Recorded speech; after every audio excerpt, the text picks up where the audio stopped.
আসসালামু আলাইকুম। আমি আজকে দেখাবো মিষ্টি কুমড়া শাকের বড়া।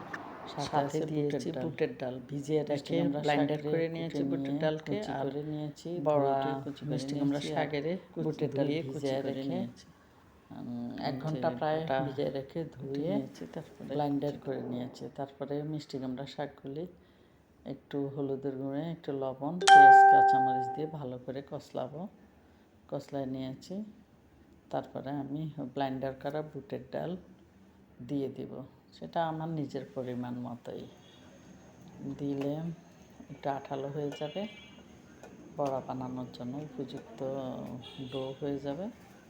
তারপরে হাতে নিয়ে গোল গোল করে তেলে ভাজবো।